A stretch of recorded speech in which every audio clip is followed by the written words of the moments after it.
Good morning, and it's fantastic to be back here at UKREiiF as Deputy Prime Minister. And it's excellent to be here in Leeds, a great city under a great council and West Yorkshire's Mayor, my friend Tracy Brabin. From Holbeck to Hunslet to Hornsforth, it's been remade and reborn, creating new good quality jobs as well as opportunities for growth and investment. And it's a testament to partnership between local, regional and national government. And I want to say a big thanks to all of you here today. And it was great to hear Tom and the enthusiasm when I was backstage then, and also throwing down the gauntlet to us to say, we'll match your ambition if you've got it. And Tom, I have got that ambition. From our local leaders to house builders to investors, for the part you're playing in all of this. And I'm here today to tell you that there's more to come, as we get Britain building again as part of our plan for change. Now, I said last year that we would deliver this change: new homes, new infrastructure projects, jobs, higher living standards, strong communities and a strong economy. And I said that we would deliver this by working in partnership, by backing you to build, invest and succeed. So that is our country, and that is what we can do together to succeed. Now, last year I told you about a new development that I'd just visited in my own constituency that delivered 62 much-needed new social and affordable homes for families in my community who needed them. I told you what that development meant to me and how this was an example of what Labour is about. Because our vision is not just building houses, but it's building homes for people of our country and building the communities in which they live. Now, we have a target to build 1.5 million homes this Parliament. Now, as most of you in this room know, I'm a straight talker, so I'll say it straight. I know that target is stretching. All the more so now that we know the disastrous inheritance left by the previous government, one of house building plummeting. But I won't shy away from the challenge. It's desperately needed after years of failure. But I also want to be clear that our vision for housing is about so much more than hitting one target. We must continue building well beyond this Parliament. These must be well-designed, decent homes for local people. And they must come alongside GP surgeries, schools and parks that they need too. So how will we know we're succeeding? Firstly, if we get more and more homes in every part of the country, including here in West Yorkshire, built long into the future too. We can't just ramp up house building over the next few years. Secondly, if more people have a home that they can afford, and we bring crippling costs down. And then thirdly, if we're ensuring that all homes are safe, secure and warm, and we're driving down the bills for working people. And finally, if we're tackling the shameless homelessness crisis that is destroying the life chances of so many. Now, this will demand huge ambition, and I'm ready to meet it. Already, we're creating the right conditions for building, ensuring smarter regulation for planning, and pro-growth and pro-building policy. We're also working in partnership with you, investors, industry, the builders of our great nation, and I want to see new players, entrepreneurs and disruptors flourish. Small and medium enterprises, community-led housing projects and councils who can disrupt the market for the better, radically changing what we build and who builds it, and transforming the system to make it more diverse and innovative, capable of not just delivering more homes more quickly, but delivering secure, affordable and decent homes for everyone, everywhere, and homes that will stand the test of time. Now, I say I won't shy away from the scale of the crisis facing us, because it is monumentous. There's barely a family in this country that hasn't been affected by it, and the dream of home ownership has been snatched away from a generation. And just over 1.3 million people languish on waiting lists for social housing. And it's a scandal that we have over 160,000 children in temporary accommodation. Their lives have been held back. Our country is being held back. And I know from my own experience how much having a secure, affordable home matters, alongside decent work and a strong community. These were the foundations on which our parents and our grandparents built good lives, but which are now not there for too many working people. This is not just taking a personal toll, but it's taking an economic one too, because growth and development go hand in hand. Unlocking decent jobs, vital infrastructure and supporting our local economies, which in turn delivers growth that is so needed to improve living standards and revitalise our public services. Yet I've heard from so many people since coming into office how the system just stopped working. Desperate families failed, local leaders feeling powerless to act, and developers navigating a complex system. This is not a series of crises, but the symptoms of a broken system. And so nothing less than action everywhere will do. It is a momentous challenge, but we will meet this moment. And in our first 10 months of government, that is what I've set out to do. We said getting shovels in the ground was crucial. And so I wasted no time in turning the pages of years of decline. With unwavering action to reverse the tide and get Britain building again. We reintroduced local housing targets dropped by the last government in the face of vested interests, resulting in a disastrous collapse of house building. We set out and consulted on a new pro-growth, pro-supply national planning policy framework within our first 3 weeks in office, unlocking brownfield and grey belt land for development. And before the summer was out, we started getting sites stalled moving again through our New Homes Accelerator.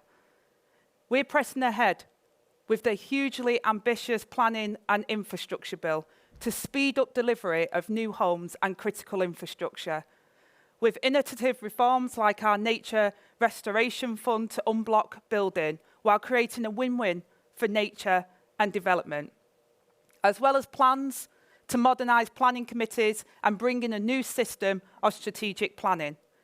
Changes which could add up to £7.5 billion to the UK economy over the next decade.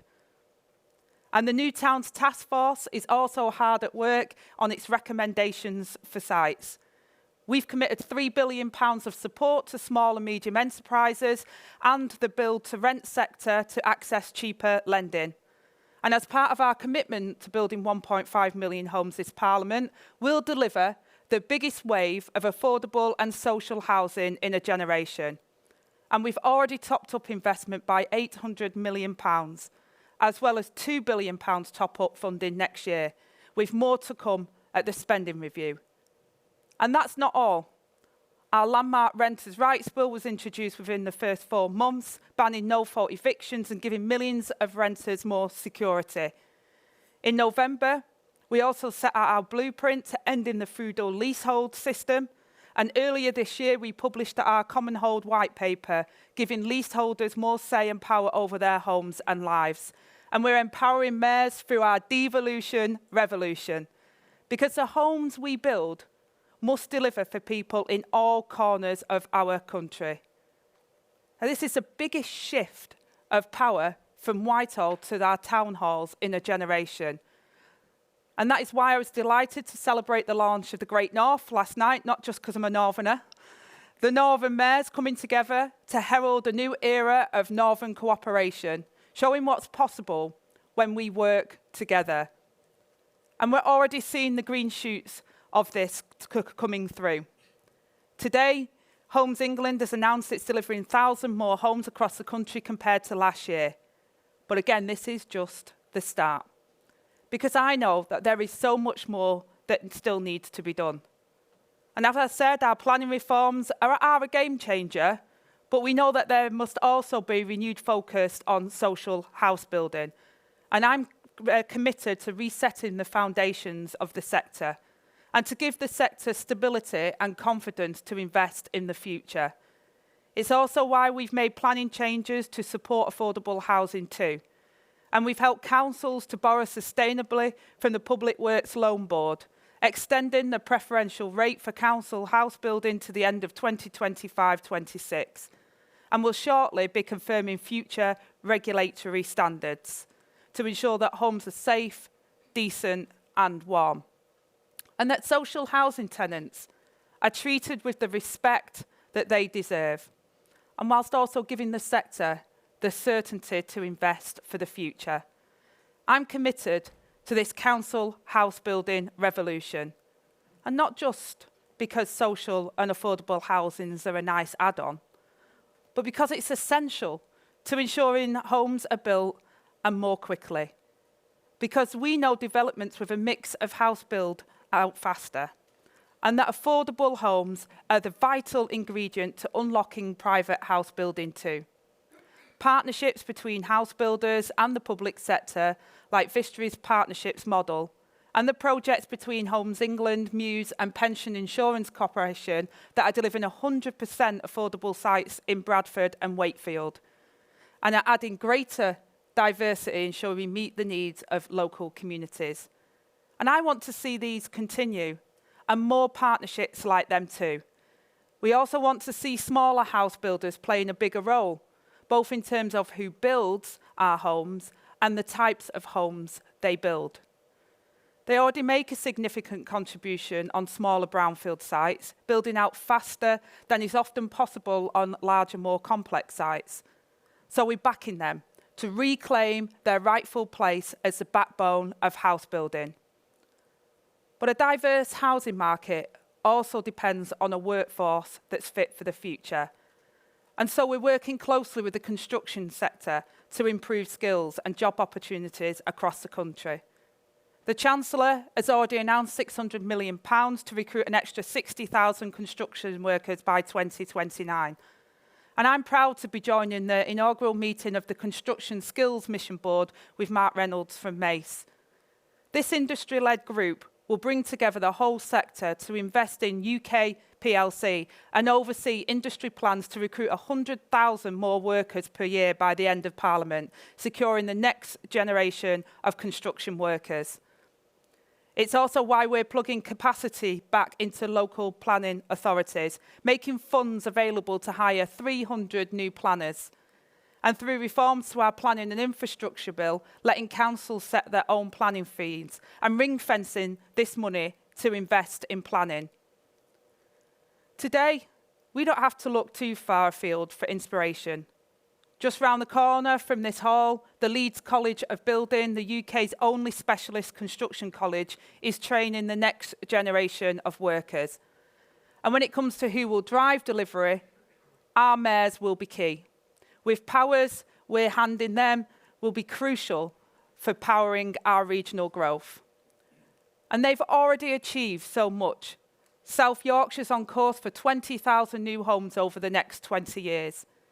In West Yorkshire, Mayor Brabin has helped get shovels in the ground on the Dycoats project where 1,600 new homes will be built.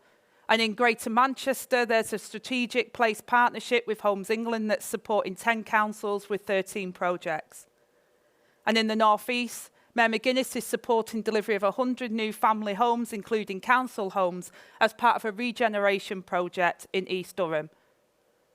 And just last week, Mayor Parker in the West Midlands announced 300 affordable homes on the site of the former Yardley sewage works, including 150 for social rent. And going forward, we want to forge a stronger partnership between mayors and Homes England, moving Homes England to a more regionalised model over time. This is Britain under Labour, open to building, open for business, and delivering for working people. So we give people the security and the control that they deserve, regardless of whether they rent or they own their home, or in private or the social rented sector. Now we have big changes in the pipeline, disrupting, diversifying and transforming the housing market so that it delivers for working people. Big changes that mean big opportunities for investment and growth. I urge everyone across the whole system to seize them with both hands To investors, I say, they're an exciting array of opportunities. Tom spoke about them. To our house builders, we have listened and we're reversing the tide to create the right conditions. But we now need you to build, build, build. To our mayors, I say, don't hold back. Take control of planning to drive the growth across housing and transport and skills. Our council too must raise their game with up-to-date local plans and work together with housing associations to build a new generation of social housing, because the days of business as usual are over. It's time to fight for a brighter, more ambitious future for our country. And what better inspiration than Clement Attlee's 1945 Labour government? Out of the ruins of war, he built homes for heroes. And as we've marked the 80th anniversary, it's time to recommit ourselves to delivering the same spirit. This is how we'll unleash the growth and opportunities we all want to see. It's how we'll rebuild the foundations of a good life for everyone. And it's how we will deliver for working people. Thank you.